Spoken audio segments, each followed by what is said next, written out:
Isaías capítulo 60. Hemos estado viendo hasta este capítulo las profecías que nos ha dado Isaías, que fue del capítulo 1 al capítulo 39, varias profecías de juicio contra las naciones enemigas de Israel, que el Señor las utilizó de alguna manera para disciplinar a su pueblo que fue rebelde al llamado que el Señor le dio, y no representaron a Dios como el Señor los había escogido para que ellos representaran al Dios santo delante de un mundo de pecado, y no lo hicieron. Entonces el Señor les advirtió que si ellos se rebelaban contra el Señor les iba a enviar a sus enemigos para que los castigaran, para que los disciplinaran. Pero también los enemigos se ensañaron tanto con ellos que el Señor también trajo juicio. Todo esto va dentro del plan perfecto de nuestro Dios. No crean ustedes que el Señor improvisa cosas, ¿verdad? Pero también hubo juicios contra Israel, que los hemos estado viendo no solamente hasta a partir del capítulo 39, sino que del capítulo 40 en adelante, vemos en donde hay una combinación donde el Señor habla de juicios todavía para su pueblo, pero también una palabra sobre todo de esperanza. Y Isaías está predicando en este momento sus profecías, en un momento en donde todavía Israel no ha sido, Israel ya, durante el tiempo de Israel, antes de que Israel fuera llevado por los asirios, él también estuvo predicando. Los asirios llegaron y tal como venían las profecías, se llevaron al pueblo de Israel, que era el reinado del norte. Pero el reinado del sur todavía quedaba allí, e Isaías continuó predicando que también si ellos no se arrepentían, se los iban a llevar también a ellos. Pero no alcanza Isaías a vivir el tiempo en donde ellos se los lleva Nabucodonosor. De hecho, durante el mensaje de Isaías todavía Babilonia no era una potencia mundial. Pero Isaías está hablando no solamente de que van a ser llevados a Babilonia, van a estar allá 70 años, pero también el Señor los va a regresar de allá. Y esas son las profecías de consuelo que ahora Isaías está dando al pueblo. Y el pueblo está burlándose del profeta, que le dice: ¿qué dices que Babilonia nos va a llevar si Babilonia no es nada? Existía Babilonia, pero no era un poder. Y las profecías son de consuelo, pero no es tanto para la gente que está allí, sino para que cuando estén ya en Babilonia, primero van a llegar ahí los judíos y como eran muy idólatras, van a empezar a adorar los dioses de los caldeos, de Babilonia. Y no van a tener en cuenta al Señor hasta que ya les empieza a calar, porque están ahí 70 años. Y después de un tiempo, ahora sí empiezan a buscar al Señor, y es tal la disciplina que el Señor les da, mis amados, que aprenden la lección.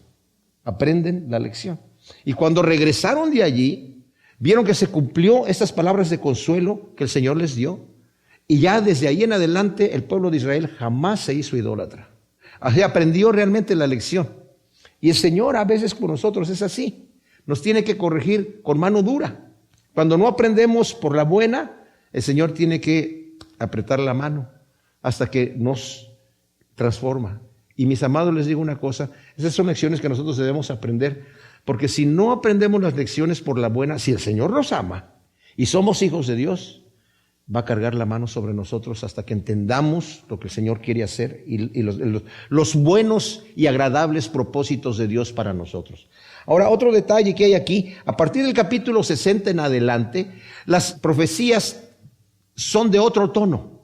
Están hablando del reinado eterno que va a venir. También lo mencionó anteriormente en algunos momentos, ¿verdad? Pero aquí ya es otro tema completo del 60 hasta el final del libro, en donde está hablando acerca del reinado del Mesías, que va a venir no solamente el reinado terrenal del milenio, que ya sabemos que nosotros cómo va a ser, pero también del reinado que viene después del milenio, el reinado eterno, cuando el Señor dice, según Apocalipsis, va a crear unos cielos nuevos y una nueva tierra, ¿verdad? Y una nueva ciudad de Jerusalén que va a descender del cielo y que el Señor la tiene preparada. Va a crear otro universo diferente. Aquí se combinan, cuando leemos estas profecías que vamos a ver hoy, se combinan tanto la profecía hacia el futuro en el milenio, como también durante la venida de Cristo Jesús como Mesías, como también en el reinado eterno, en el nuevo cielo y en la nueva tierra. Y a veces no podemos distinguir claramente, así no es que Isaías dice esto es para este momento y esto es para este otro momento, porque así es el estilo de las profecías, ¿verdad? están escritas no para que nosotros le atinemos qué es lo que va a pasar, sino más bien que para que cuando suceda, sepamos que fue la palabra de Dios que estaba escrita y tengamos consuelo en lo que el Señor tiene para nosotros. Es suficiente lo que el Señor nos da aquí para que nosotros tengamos esta esperanza viva. Entonces, hay un detalle aquí. Algunos piensan que, como hemos visto, la división de capítulos fue hecha por personas no necesariamente inspiradas por el Espíritu Santo. La palabra escrita aquí, toda la palabra es inspirada por Dios, pero las divisiones de capítulos y de versículos no necesariamente fueron hechas así, ¿verdad? Sino fueron hechas en cierta forma arbitraria, pero con un cierto conocimiento. Y algunos piensan que esta división del capítulo 60 aquí debió haber sido empezar desde el versículo 20 del capítulo anterior, en donde nos dice, pero a Sión vendrá como redentor para alejar la iniquidad de Jacob, dice Yahvé. O sea, está hablando, yo voy a venir como redentor para mi pueblo, y luego continúa, porque es lo que nos va a decir aquí, en el capítulo 60. Nos está hablando acerca de la redención que va a traer el Señor a su pueblo. Entonces, continúa esta profecía que de la llegada de este redentor, cuando se haya cumplido la plenitud de los gentiles. El Señor nos dice Romanos 11 del 25 al 27, que hay un tiempo que el Señor, después de que el Señor rechazó a su pueblo por cuanto no recibieron al Mesías, se abrió la puerta, ustedes saben bien, que se empezó a predicar el evangelio a los gentiles. Nosotros estamos en esa dispensación, que el evangelio ha llegado a nosotros, y va a llegar un tiempo en donde el Señor cierra la puerta, ¿verdad? Para ahora tocar a su pueblo. Y esto va a ser más que nada en el momento cuando ya la iglesia sea llevada y el Señor se va a encargar de defender a su pueblo cuando su pueblo sea atacado por el anticristo. Y su pueblo va a reconocer en ese momento, según nos dice en Zacarías, y van a llorar reconociendo, nosotros no pudimos reconocer a nuestro Mesías, lo crucificamos. Ya va a haber una conversión real de todos los judíos. Ahora hay varios judíos que están siendo convertidos, pero por lo general hay un rechazo, ¿verdad? Ahora, el llamado en el versículo 1 dice, levántate y resplandece que llega tu luz, la gloria de Yahvé amanece sobre ti. Es un llamado a levantarse, porque con el resplandor de la gloria del Señor, tu Redentor viene. Levántate, recíbelo. El versículo 2 dice, he aquí las tinieblas cubren la tierra, densa oscuridad a los pueblos, pero Yahvé se levanta sobre ti y en ti será vista su gloria. Los gentiles acudirán a tu luz y los reyes a tu naciente resplandor. O sea, el versículo 2 describe la tenebrosa condición, mis amados, en el desenfreno de maldad que se va a encontrar el mundo al final de la tribulación. Miren, hay varias posiciones acerca de cuándo va a ser el rapto. Y yo tengo mi posición personal, ¿verdad? Se las voy a decir, pero esa es mi posición y vale lo que vale la posición de un hombre, nada más, ¿verdad? Pero va a ser, según pienso yo, antes de las copas de la ira. En realidad, antes de que la ira de Dios llegue completamente a la tierra, porque en ese momento, si escudriñamos el Apocalipsis, después que empiezan las copas de la ira, después de las trompetas, toda la gente que está allí son afectados y todos maldicen el nombre de Dios, y las plagas que vienen, los juicios que vienen de parte de Dios, no hacen que la gente se arrepienta. Al contrario, blasfeman el nombre de Dios. Va a ser un momento terrible. Miren, mis amados, nosotros, dice la Escritura, dice el Señor, ustedes son la luz de la tierra, son la sal de la tierra. Nosotros somos la luz. Somos una luz mediocre porque la iglesia no ha hecho su trabajo, la verdad, no ha hecho su trabajo. Pero aún así, la voz de la iglesia en el mundo todavía mantiene una cierta moral. En nuestro estudio de Efesios hemos visto que fue un momento trágico en el mundo, cuando la moral mundial, la moral que se conocía en la sociedad, se privatizó y se metió dentro de la casa, lo que está a puertas cerradas, y ahí todo se vale. Lo que es bueno para ti es bueno para ti, lo que es malo para ti es malo para ti. Ya no hay un estándar de la sociedad en donde digan, oye, eso está mal hecho. No juzgues, no critiques. Y yo dentro de mi casa puedo hacer lo que se me pegue la gana. Y cuando estoy en público no quiero que nadie me juzgue. Les voy a decir una cosa. Cuando esas tinieblas vengan, justo antes de que llegue el juicio de Dios completamente de total destrucción, y cuando venga antes de que me empiece el milenio, Va a haber un momento de tinieblas en el mundo pesadísimo, como nunca lo ha habido, mis amados. Si ahora la moral se ha destrampado, imagínense cómo será cuando ya la luz tenue de la iglesia ni siquiera pueda alumbrar. Eso es lo que nos está diciendo aquí. He aquí, tinieblas cubren la tierra, densa oscuridad a los pueblos, pero Yahvé se levanta sobre ti. Le está hablando a Israel. Y será vista la gloria, los gentiles acudirán a tu luz y los reyes a tu naciente resplandor. Van los gentiles a acudir a Sión por la gloriosa luz, como la aurora que va iluminando y empieza hasta que el día es completo. ¿Se imaginan ustedes? Va a haber gente que ya van a estar hartos.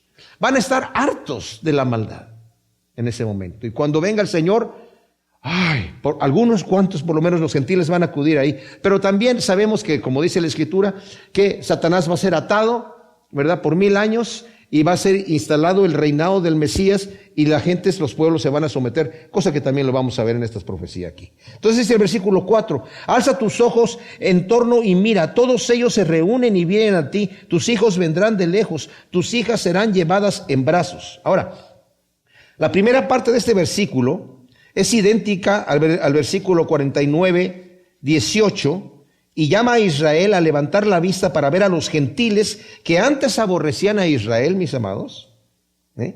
Ahora vienen a ella trayendo en brazos a sus hijos. Eso es lo que nos dijo también ya en 49, 18.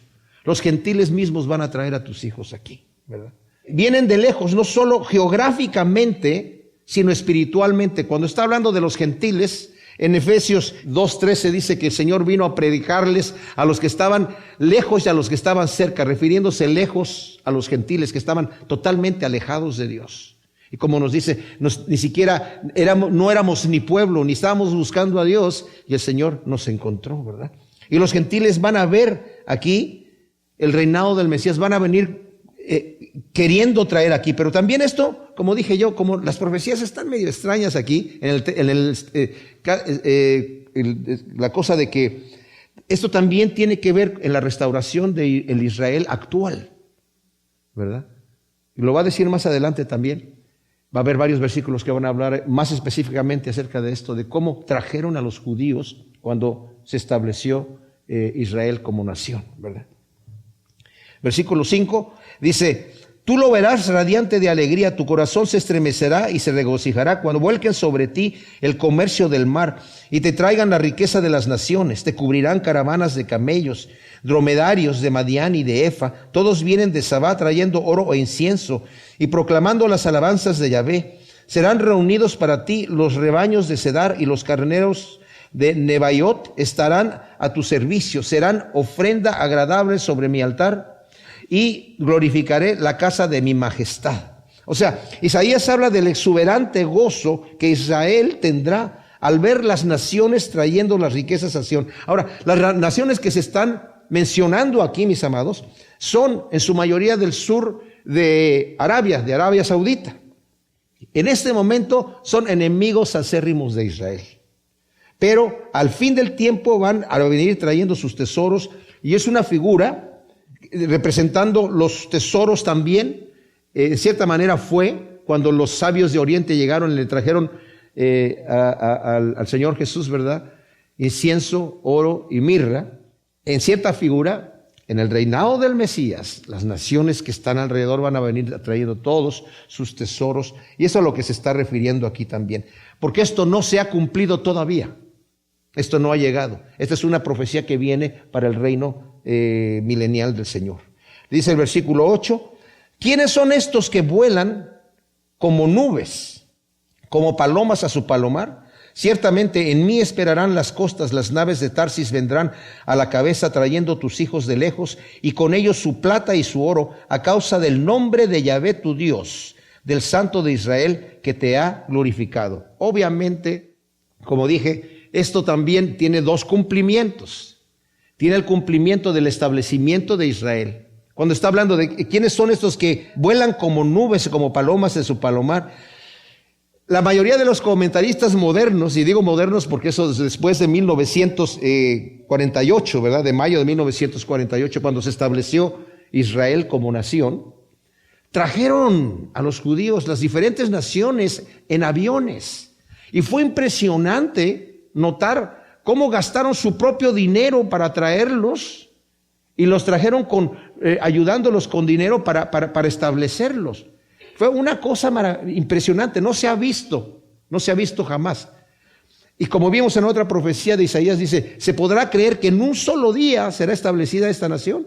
Y fue así, en un solo día, ¡pum!, fue establecida la nación de Israel como está ahora. Ahora están en conflicto otra vez, porque la gente que primero los trajo, ahora dijeron, ¿qué hicimos? ¿Verdad? Y ahora mejor que ya los palestinos están quejándose, ¿verdad? Al principio es una cosa tremenda, porque al principio les vendieron territorio que no servía para nada. Les vendieron desiertos y pantanos. Y los judíos secaron los pantanos y plantaron los desiertos y los regaron. Y ya cuando vieron la tierra muy bonita y plantaron los cerros que estaban sin nada, ¿verdad? Ahora queremos el territorio nuevamente, ¿verdad? Ya nos lo arreglaron. Pero al principio se fueron riendo al banco cuando ellos llegaron a comprar el terreno ahí. Ahora, junto, como dije yo, con traer a los judíos dispersos, van a traer su plata y su oro a causa del nombre de Yahvé. Esto también puede referirse en el momento del milenio. Luego dice el versículo 10, extranjeros reedificarán tus muros y sus reyes te servirán, aunque en mi ira te castigué, en mi buena voluntad tendré de ti misericordia. Tus puertas estarán siempre abiertas, no serán cerradas ni de día ni de noche, para que te traigan las riquezas de las naciones, con sus reyes llevados en procesión. Las naciones extranjeras, además de traer riquezas a Sión en el milenio, ayudarán a la reedificación de la ciudad. Imagínense ustedes. El versículo 10, la segunda parte, nos recuerda lo que ya fue dicho en el 54, del 7 al 8, ¿verdad? En donde el Señor está hablando, dice, por un breve momento te abandoné, pero te volveré a recoger con grandes misericordias. En un arrebato de ira, por un breve momento escondí mi rostro de ti, pero con gran compasión tendré misericordia de ti eternamente, dice Yahvé, tu Redentor. O sea, dice, en mi ira te castigué, dice la segunda parte del versículo 10, pero en mi buena voluntad tendré misericordia de ti. Ahora dice, van a estar abiertas las puertas todo el tiempo, que eso quiere decir que puede referirse a la Jerusalén durante el reinado del Mesías o a la Jerusalén celestial, la nueva Jerusalén, en donde no va a haber ladrones ahí. No va a existir ninguno, ¿verdad? Porque en la Jerusalén, durante el reinado del Mesías, lo vamos a ver en un momentito más, va a ser un reinado en donde va a ser con vara de hierro. O sea, las naciones van a ser obligadas a someterse al reinado de Cristo Jesús, ¿verdad? Por eso es que después de 1000 años, dice Apocalipsis, que va a ser soltado el diablo y va a engañar a las naciones que están allí siendo gobernadas, se van a rebelar contra el Señor y el Señor los va a destruir. Y entonces va a venir el nuevo cielo y la nueva tierra, en donde ya no va a existir jamás el mal. Pero en el momento del reinado del Mesías van a estar sometidas. Pero te portas bien porque te tienes que portar bien, porque si no te va mal, ¿verdad? Esa es la cosa, como dice, por eso dice que es con vara de hierro. Ahora, en el versículo 12 dice, las naciones o reinos que no se te sometan perecerán. Ahí está, justamente. Las naciones que no te sometan perecerán. Sí, aquellas naciones serán arrasadas. Vendrá a ti el orgullo del Líbano con el ciprés, el abeto y el pino para hermosear el lugar de mi santuario. Yo haré glorioso el estrado de mis pies. Los hijos de tus opresores irán encorvados a ti, y los que te ultrajaban se postrarán a tus pies y te llamarán ciudad de Yahvé, Sión del Santo de Israel. O sea, las que no se sometan serán quebrantadas con vara de hierro. Y eso lo podemos ver en el Salmo 2:9, Apocalipsis 2:27, Apocalipsis 12:5 y 19:15 nos habla que el reinado del Mesías va a ser con vara de hierro, ¿verdad? Antes oprimían a Israel, ahora vienen humillados, ¿verdad? A Sión trayendo sus riquezas. Luego el versículo 15 dice, aunque fuiste abandonada y aborrecida, sin nadie que transitara por ti, yo haré que seas gloria perpetua, la delicia de todas las edades. Mamarás la leche de las naciones, mamarás los pechos de los reyes, y sabrás que yo, Yahvé, soy tu Salvador, tu Redentor, el fuerte de Jacob. En lugar de bronce te daré oro, en lugar de hierro te daré plata, en lugar de madera bronce, en lugar de piedras hierro. Te daré paz por magistrado y la justicia por gobernante. No se oirá más en tu tierra violencia, ni dentro de tus fronteras ruina, destrucción. Tus muros se llamarán salvación y tus puertas alabanza. ¡Wow! ¡Qué tremenda cosa! En lugar del odio y el abandono que Israel se encuentra hoy, con todo este antisemitismo, Dios le promete honor, gloria, prosperidad perpetuas. De la anterior desolación, en donde dice nadie transitaba por ti, ahora Dios la va a convertir en el orgullo eterno. Las naciones, en el versículo 16 que nos dice, tributarán a Israel además del honor lo mejor que posean, no oprimiendo a las naciones que antes chupaban la sangre a Israel. O sea, fíjense el contraste, está diciendo, tú vas a mamar los pechos de las naciones, se está refiriendo como una nodriza, ¿verdad? O sea, una nodriza que con un sentido maternal cuida a Israel, o sea, te van a cuidar. Antes las otras naciones te chupaban a ti la sangre, pero ahora tú vas a poder ser como una nodriza, con ese afecto maternal, como dadores alegres, ¿verdad? Y luego en el versículo 17 observamos la prosperidad que como en los días de Salomón tendrá Israel en el milenio un gobierno de justicia y de paz. En lugar, dice de ahí, ¿verdad? En lugar de bronce traeré oro, en lugar de hierro traeré plata. Y en el 18 vemos el reinado milenial del Mesías, que van a cesar por completo la violencia, mis amados. La ruina y la destrucción serán cambiadas por cánticos de salvación y alabanza. Durante el ministerio terrenal del Mesías, aún los discípulos, mis amados, esperaban que este cumplimiento de estos versículos que estamos viendo aquí fuese el momento allí. El Mesías esperaban, tú vas a establecer este reinado que está diciendo aquí, ¿verdad? Y yo voy a ser el primer ministro. ¿Y quién va a ser el mayor? Y el Señor les dice, van a recibir poder del Espíritu Santo. Sí, oh, Señor, pero vas a establecer tu reinado. ¿Cuándo? ¿Ahora? ¿Pronto? A ustedes no les corresponde saber cuándo. Por eso no entendían la cruz. Hasta los días de hoy los judíos todavía están esperando eso. El Mesías tiene que venir a establecer su reinado. Entonces, ¿qué pasa con Isaías 53 y con el Salmo 22, donde habla del Mesías sufriente? Lo superespiritualizan y lo alegorizan. Hoy en día, mis amados, en las sinagogas no se lee el Isaías 53. No se lee el Salmo 22. Lo tiene que interpretar el maestro. Tiene que decirles lo que quiere decir. Porque si uno lo lee así, va a decir, bueno, está hablando aquí del Mesías sufriente. Oh, no. Es que no lo entiendes bien, ¿verdad? Entonces, en el versículo 21 dice, el versículo 19 dice, el sol no te servirá más como luz de día, ni te alumbrará la claridad de la luna. Será Yahvé tu luz perpetua y el Dios tuyo será tu resplendor. Tu sol no se pondrá jamás, ni menguará tu luna, porque Yahvé te será por luz perpetua y los días de tu luto habrán terminado. Nosotros vemos que aquí se está refiriendo también a lo que nos dice en Apocalipsis 21, 23 y 22:5, que no habrá sol, pero estamos hablando ya en la Jerusalén celestial. Dice, no va a haber sol porque la gloria de Dios va a alumbrar todo. Entonces se nos está refiriendo aquí a una profecía de la Jerusalén celestial, mis amados. Y luego en el versículo 21, y tu pueblo, todos ellos justos, heredarán para siempre la tierra, renuevos de mi plantío, obra de mi mano para manifestar mi gloria. El más pequeño crecerá hasta 1000 y el menor será pueblo numeroso. Yo, Yahvé, me apresuraré a hacer esto a su tiempo. O sea, el Señor está hablando, voy a restaurar a mi pueblo. Y uno va a tener la fuerza de 1000 y el más pequeño va a tener la fuerza de un pueblo. Y va a ser un renuevo que yo los voy a hacer salir nuevamente, ¿verdad? Van a hacer un renuevo ellos. Luego, en el capítulo 61 de Isaías, aquí continúa hablándonos de la restauración que el Señor va a traer a Israel, Isaías. Pero primero nos va a hablar de unas palabras, las primeras palabras con las que empieza este capítulo 61, son referidas exclusivamente al Mesías, a Cristo Jesús cuando vino aquí a la tierra. Cuando leemos en Isaías 61, en donde nos dice, el Espíritu de Adonai, Yahvé, está sobre mí, porque Yahvé me ha ungido, me ha enviado a predicar buenas nuevas a los abatidos, a vendar los corazones desgarrados, a proclamar la libertad a los cautivos, a los presos apertura de la cárcel, a promulgar el año de la gracia de Yahvé. Y me estoy deteniendo allí a la mitad del versículo 2, porque si ustedes le ponen la mano ahí y se van al capítulo 4 de Lucas, el Señor, cuando en el inicio de su ministerio entra a Nazaret, o sea, después de que el Señor fue bautizado, nos dice la Escritura, al inicio de su ministerio entra a la ciudad de Nazaret, a la sinagoga. Y nos dice el versículo 16 de capítulo 4 de Lucas.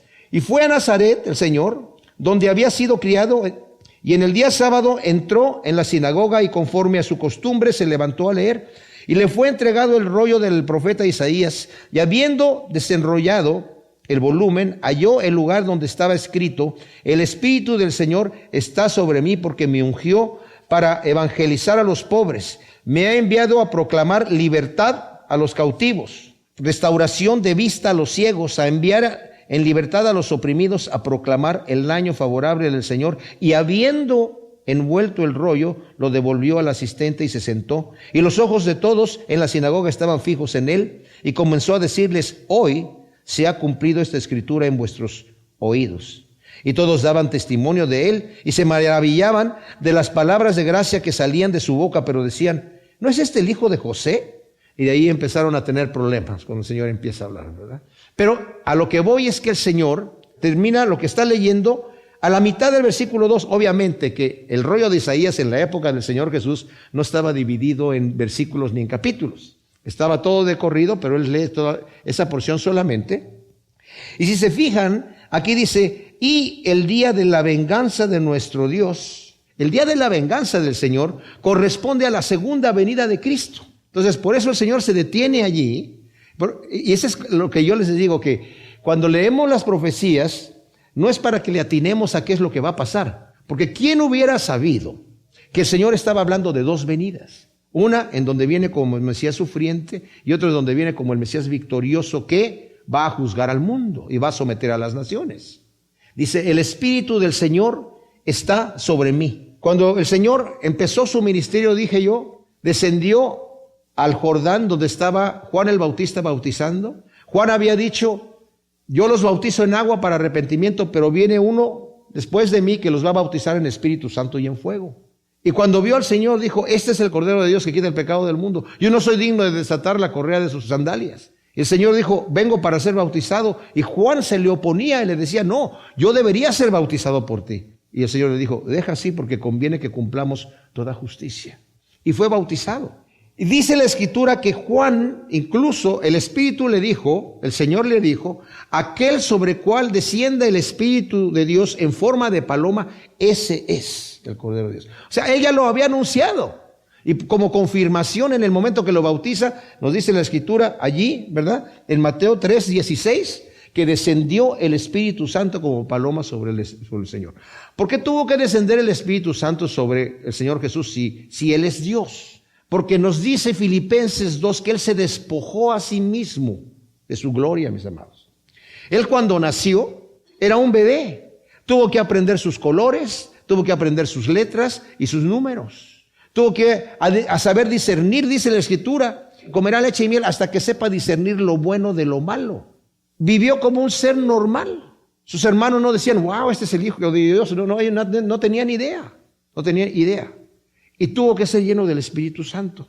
Y él no empezó su ministerio hasta que sucedió eso, ¿verdad?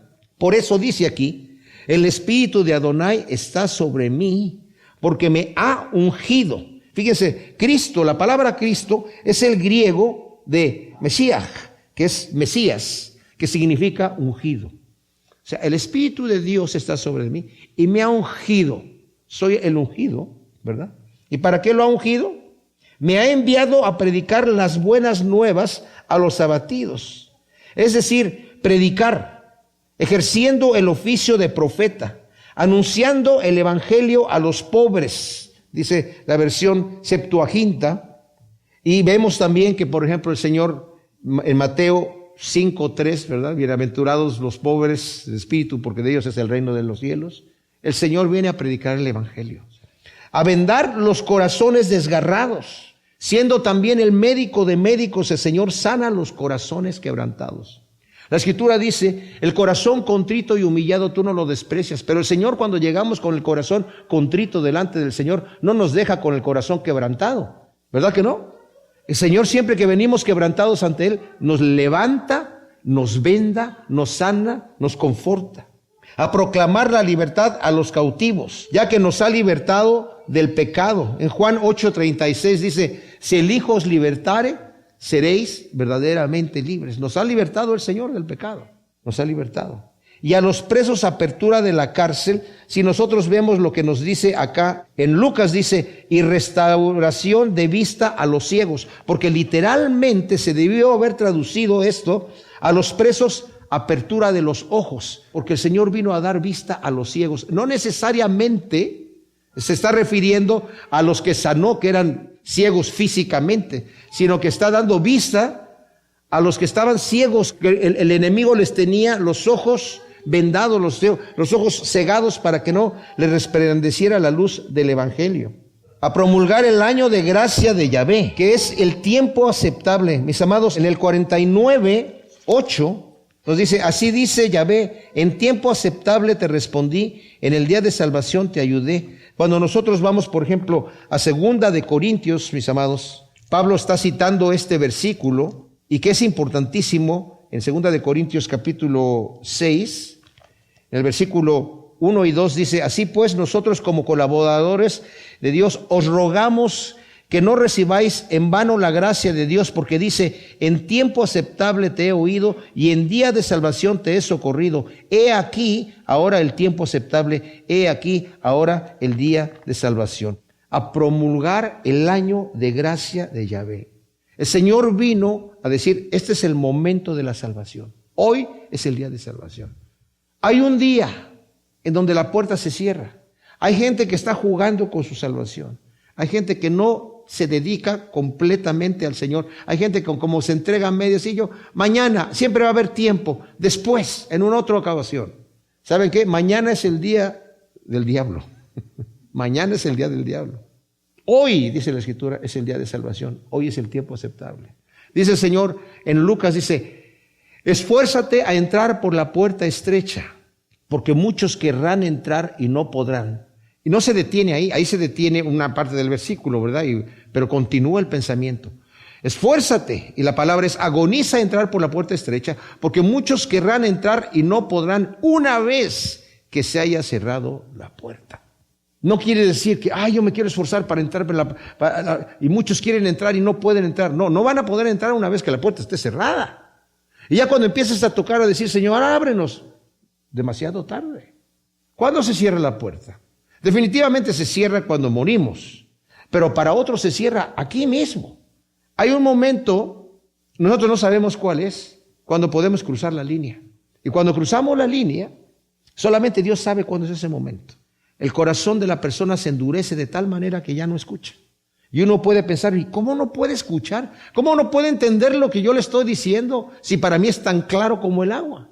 Para nosotros es tan claro como el agua porque el Señor ha abierto nuestros ojos, mis amados. El hombre natural no puede percibir las cosas de Dios, dice la Escritura, porque para él son locura. No las puede entender, porque tiene que entenderlas espiritualmente. Y el Señor, cuando vino hablando en parábolas, los discípulos le preguntaron, ¿por qué estás hablando en parábolas, Señor? ¿Por qué no les explicas a los demás como a nosotros nos explicas las parábolas?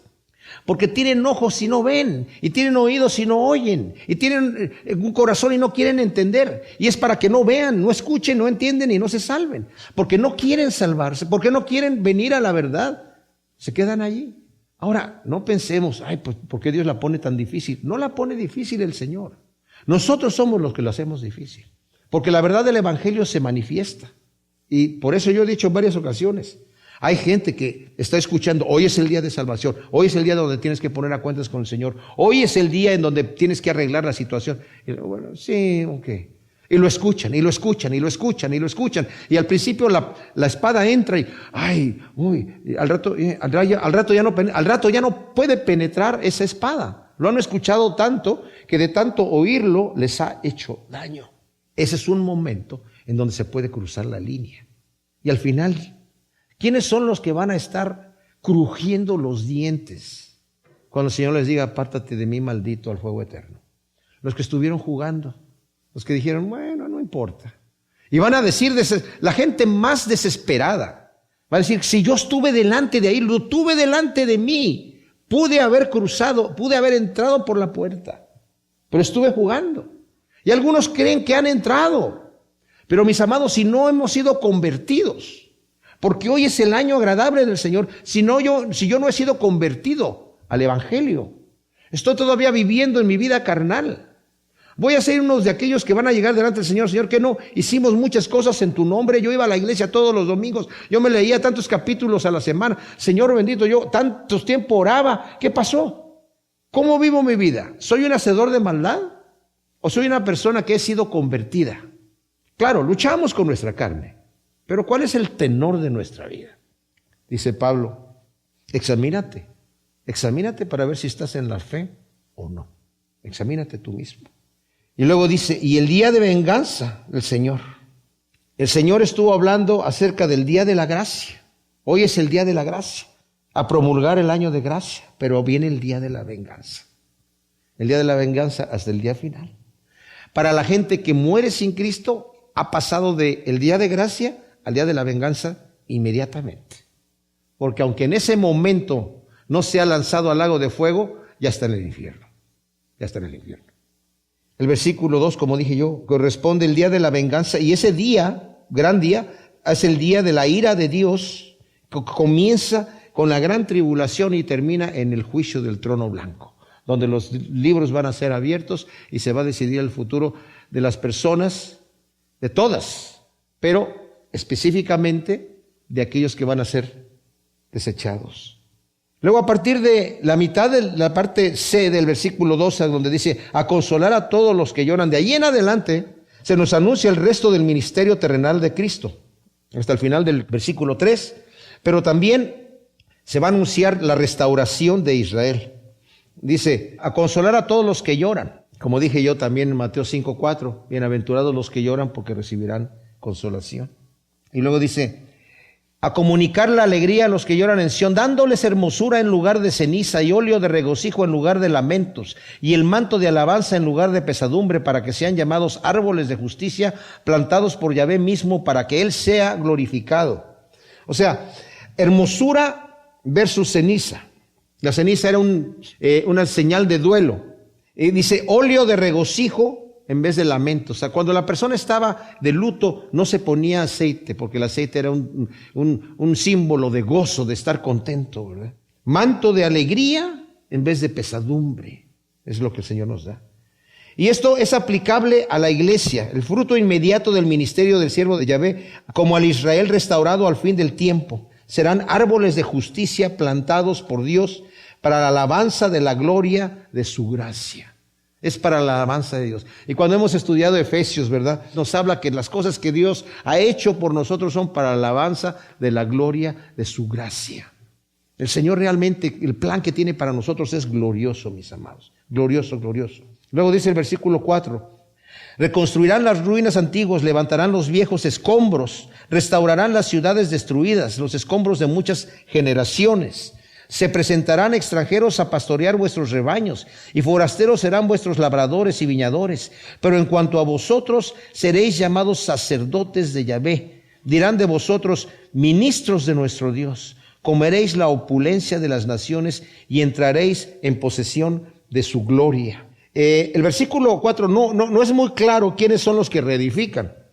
Si son los judíos, puede referirse al exilio cuando regresaron de Babilonia, como nos los dice en el 59:8 aquí de Isaías, dice, ustedes van a reconstruir nuevamente lo que se ha derribado. Les está hablando cuando regresen del exilio, aunque ellos estaban desesperanzados de que ya no hay nadie, están las calles vacías. Dice, no se preocupen porque ustedes van a tener la oportunidad de volver a reconstruirlo. Pero si son los extranjeros que están en el versículo 10 del capítulo 60 que ya leímos, donde dice, extranjeros reedificarán tus muros y tus reyes te servirán, será el futuro en el principio del reino milenial de Cristo.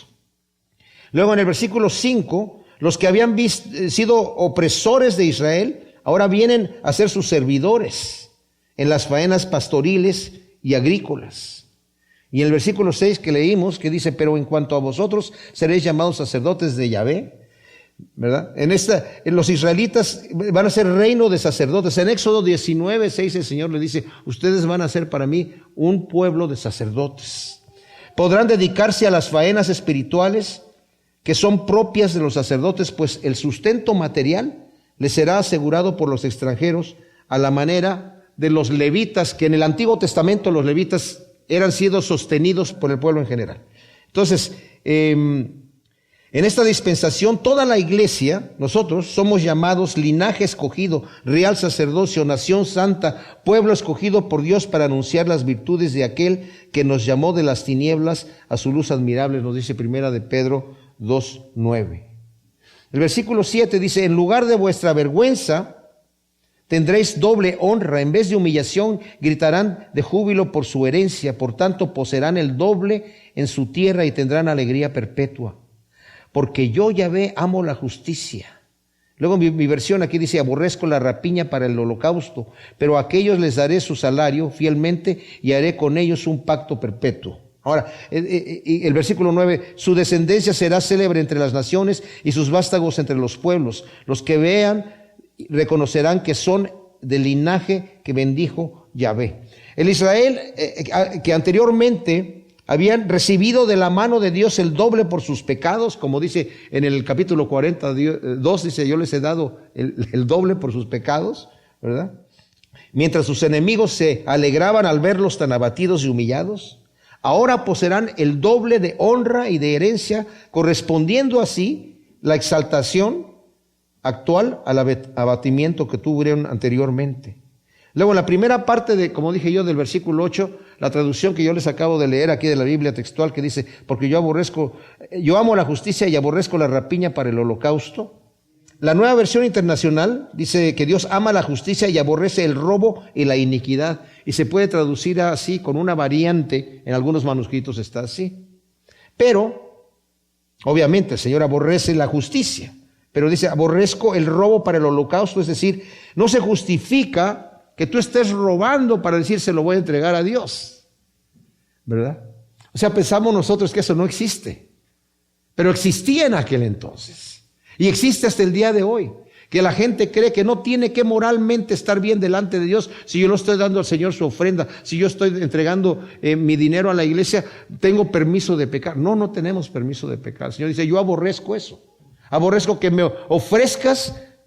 Dice, es más, si tu hermano tiene algo contra ti y tú vas a traer tu ofrenda al altar, no la voy a recibir, deja tu ofrenda allí y ponte de acuerdo con tu hermano y después, entonces voy a recibir tu ofrenda, ¿verdad?